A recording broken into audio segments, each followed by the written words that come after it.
আসলে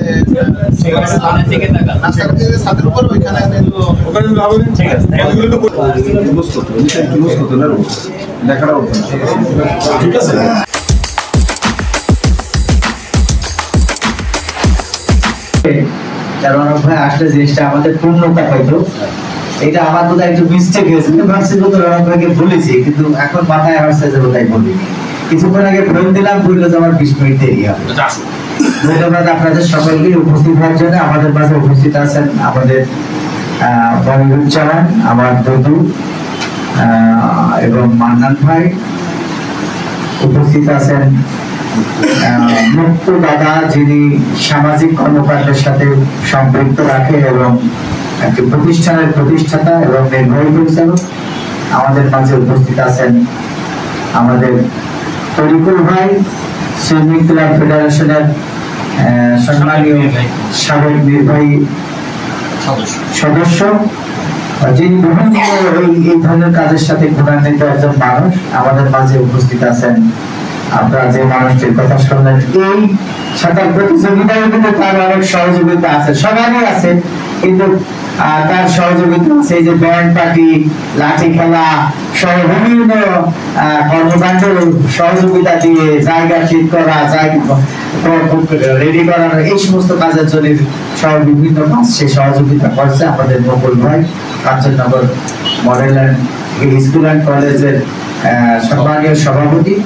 আমাদের মাঝে উপস্থিত আছেন আমাদের নাজিমউদ্দিন জুলিয়াস ভাই, যে এই সমস্ত কাজ নিয়ে ব্যস্ত থাকে, আমাকে সহযোগিতা করছে আমাদেরকে, এবং জেলা এনজিও সমন্বয় পরিষদের সম্মানিত সাধারণ সাংগঠনিক সম্পাদক। এবং আমাদের মাঝে উপস্থিত আছেন, আমি বলে গেছি, আমাদের নির্বাহী সদস্য মুক্ত দাদা, জেলা এনজিও সমন্বয় পরিষদের। এবং আমাদের মাঝে উপস্থিত আছেন আমাদের এই আয়োজনের মূল মানুষ, যে মানুষটি আয়োজন করে সকল ধরনের সহযোগিতা করে এই জায়গায় আমরা নিয়ে আসছি, জনাব আনোয়ার ইসলাম বাদশাহ, সেভ ঝিনাইদহ নামে যে এনজিও আছে, ওই এনজিওর প্রতিষ্ঠাতা এবং নির্বাহী পরিচালক, জেলা বাউল সমিতির প্রতিষ্ঠাতা সাধারণ সম্পাদক, জেলা দোকান মালিক সমিতির আমার খোকন আছে, মান্নান আছে, এবং আমার ছোট কাকা দুদু কাকা, এবং আজকের এই অনুষ্ঠানের আয়োজক শামসুল ভাই, এবং আমার বড় ভাই সাংস্কৃতিক অঙ্গনের অভিভাবক আনোয়ার ইসলাম বাদশা ভাই, এবং সামনে ভূমিষ্ঠ আপনারা যারা উপস্থিত আছেন। আমাদের মানে কালকের এই অনুষ্ঠানের এক কথায় প্রাণ। আপনারা না থাকলে আসলে অনুষ্ঠানটি সুন্দরভাবে হবে না, আমরা মনে করি। আমি ব্যক্তিগতভাবে দীর্ঘদিন এই জল ক্রীড়ার সাথে, বিশেষ করে সাঁতার, ওয়াটার ফ্লো, এইসব খেলাগুলোর সাথে দীর্ঘদিন জড়িত। এবং আমাদের ঝিনাইদহতে সবচেয়ে বড় সমস্যা যেটা, যে আমাদের এই ঝিনাইদহতে পৃষ্ঠপোষকতার অভাব। খেলাধুলা বা সংস্কৃতির ক্ষেত্রে আসলে কেউ পৃষ্ঠপোষকতা করতে চায় না। আমরা দীর্ঘদিন অঙ্কুর নাটকের সাথে কাজ করে, আমরা দেশে এবং দেশের বাইরে বহু জায়গায় আমাদের নাটকের দল গিয়েছে, এবং সুইমিং এর সুবাদেও আমরা দীর্ঘদিন এই ঝিনাইদহ জেলা সহ বাংলাদেশের বিভিন্ন জায়গায় সুইমিং এ যাওয়ার সুযোগ হয়েছে, এবং দেশের বাইরেও আমরা গিয়েছি সুইমিং এ। আমাদের তরিকুল একসময় নির্বাহী কমিটির মেম্বার ছিল। ধন্যবাদ জানাই সিনিয়র শামসুল ভাইকে এই ব্যতিক্রম ধরনের আয়োজন করার জন্য। এবং জুলিয়াস ভাই আমাকে টেলিফোন করছিল যে এরকম একটা ব্যাপার, তো তোমাদের ভুজাগাতি গ্রাম তো আছে, ওখান থেকে আমাদের কিছু প্রতিযোগী যারা অংশগ্রহণ করতে চাই তাদের নাম রেজিস্ট্রেশন করার জন্য। তো আমি আমার শিষ্য রাহাতকে বলছিলাম যে তুমি একটু সবার সাথে সমন্বয় করে তাদের নামটা রেজিস্ট্রেশন করে আমাদের এখানে জমা দেওয়ার জন্য। কারণ আমি বিশ্বাস করি যে সিওর অনুষ্ঠান মানে সুশৃঙ্খল একটা অনুষ্ঠান হবে, এবং সেটা জাঁকজমকপূর্ণ হবে। আমরা সেই আশাবাদ ব্যক্ত করেই এই যে আমাদের চাচারা আসছে, বিশেষ করে সাত্তার চাচা, আমাদের দুবার চাচা, শরীফুল চাচা সহ এখানে যারা ঠান্ডু কাকা, আলিম কাকা সহ যারা মুরব্বী মানুষ যারা আসছেন, আমি আরেকবার এই কনফারেন্স রুমে যারা আছেন সবাইকে একটু পরিচালিত তাদের কিন্তু শুভেচ্ছা জানাই।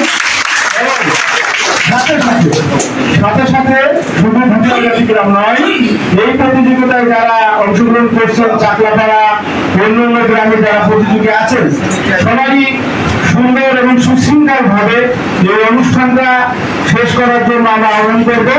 অনেক সময় বাচ্চাকে কাছে কথা বললেন যে গায়ে গায়ে লেগে যেতে পারে, গায়ে গায়ে বেশি সময় লাগবে না, 5-10 মিনিটের মধ্যে ব্যবধান চলে যাবে, তখন আপনারা আপনাদের গতিতে যেতে পারবেন। যদি আমার পক্ষ থেকে যেটা পরামর্শ, যদি কারো শারীরিক কোনো সমস্যা হয়ে থাকে যে সে আর পারছে না, তাহলে সে ডোমাটা সাইড করে এক পাশে দাঁড়ায় যাবে, ব্যাস সমাধান হয়ে গেল, তাই না? যাই হোক, সর্বোপরি আমি মেডিকেল টিম থাকবে, সর্বোপরি আমি এই আয়োজক কমিটি এবং আমাদেরকে আজকে এই ভুটিয়াগাছি গ্রাম থেকে এই যে সিও পাহাড়ে আমন্ত্রণ জানানোর জন্য আমরা সিও যে নির্বাহী পরিচালক আছে তাকে ধন্যবাদ জানাই, এবং তার জন্য আমরা একটা কথা বলি, সকলকে ধন্যবাদ জানিয়ে আমরা কথা শেষ করছি। রাখার জন্য আমরা বিনোদনের ব্যবস্থা করেছি।